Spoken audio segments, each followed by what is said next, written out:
A veces el dolor no se presenta como un grito, sino como un murmullo constante que se instala en el fondo del pecho.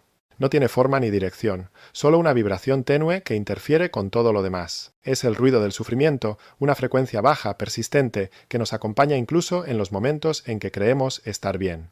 Vivimos rodeados de estímulos, de tareas, de urgencias que reclaman nuestra atención. Pero en los silencios, en los segundos antes de dormir, en los trayectos sin música, en la mirada perdida de una mañana cualquiera, ese ruido emerge. Es una llamada antigua. El cuerpo lo recuerda antes que la mente.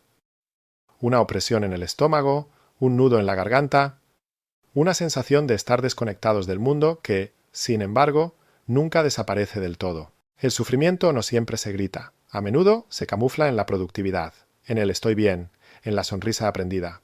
Nos enseñaron que sufrir es señal de debilidad, que el dolor es un error que hay que reparar. Pero en realidad el sufrimiento no es un fallo, es un lenguaje. Una forma en que el cuerpo intenta contarnos algo que aún no hemos podido escuchar.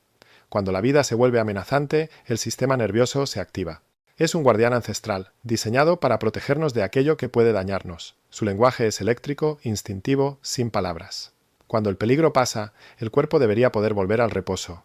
Pero cuando el peligro se vuelve cotidiano, una infancia sin sostén, una pérdida sin consuelo, una sociedad que premia el rendimiento y castiga la sensibilidad, el cuerpo no encuentra el camino de regreso. Así nace el ruido, una señal de que algo quedó suspendido, incompleto, que el organismo sigue luchando contra una amenaza que ya no está fuera, sino dentro. En términos biológicos, el sufrimiento sostenido no es un error del cerebro, sino una estrategia de supervivencia. El sistema nervioso simpático mantiene encendido el estado de alerta. Las pupilas se dilatan, el corazón late rápido, los músculos se tensan. Otras veces, cuando el peligro es inescapable, el cuerpo elige la inmovilidad. Entra el parasimpático dorsal. El cuerpo se apaga, la energía desciende, la mente se separa de la experiencia. Es la disociación. Ese es el origen del ruido, una guerra interna entre dos fuerzas opuestas. Una que empuja hacia la acción y otra que frena para proteger. Y en medio, la conciencia, intentando seguir adelante. Vivimos entonces divididos. Una parte de nosotros quiere avanzar, amar, confiar, reír.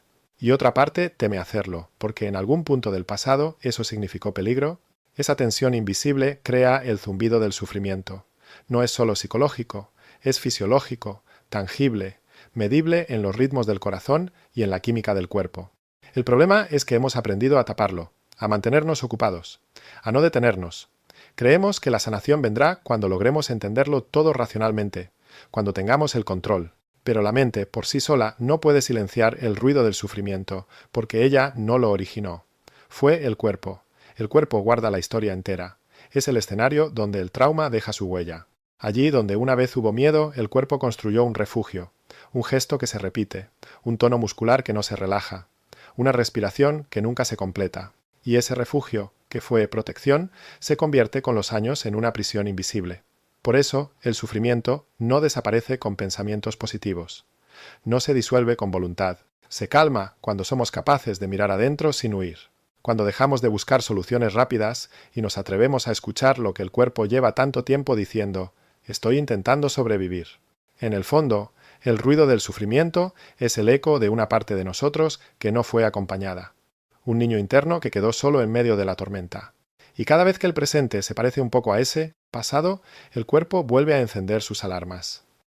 Pero hay algo profundamente esperanzador en todo esto, porque si el cuerpo aprendió a sufrir para sobrevivir, también puede aprender a calmarse para vivir.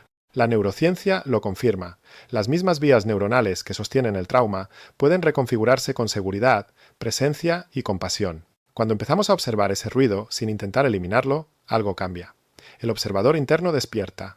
Ese punto silencioso en nosotros que no juzga ni reacciona, solo contempla. No busca apagar el ruido, sino comprender su mensaje. Y en ese acto de mirar sin miedo, el sistema nervioso empieza a reorganizarse. El sufrimiento pierde entonces su carácter de enemigo y se convierte en un maestro. Nos enseña dónde hemos perdido la conexión, dónde aún hay miedo, dónde necesitamos ternura. A medida que cultivamos la observación consciente, el ruido se transforma. Ya no es un zumbido insoportable, sino un recordatorio de nuestra humanidad. Aprendemos a respirar con él, a sostenerlo sin huir. Y poco a poco, Lo que antes era una interferencia se convierte en una melodía de fondo que nos acompaña con suavidad. El dolor deja de ser amenaza y se vuelve puerta. Una puerta hacia el encuentro con uno mismo. Y así comprendemos que el sufrimiento no busca castigarnos, sino despertarnos. Que no es la prueba de que algo está mal, sino la señal de que algo en nosotros sigue vivo, intentando encontrar su camino de regreso a la calma. En ese instante, cuando dejamos de luchar contra el dolor y comenzamos a observarlo, el ruido empieza a disminuir. No porque lo hayamos vencido, sino porque lo hemos escuchado. Y todo lo que es escuchado se transforma. Este es el inicio del viaje. No hacia la ausencia de dolor, sino hacia una relación diferente con él. El comienzo de una mirada que no huye del sufrimiento, sino que lo acompaña. Porque tal vez la libertad no sea vivir sin heridas, sino aprender a estar presentes dentro de ellas.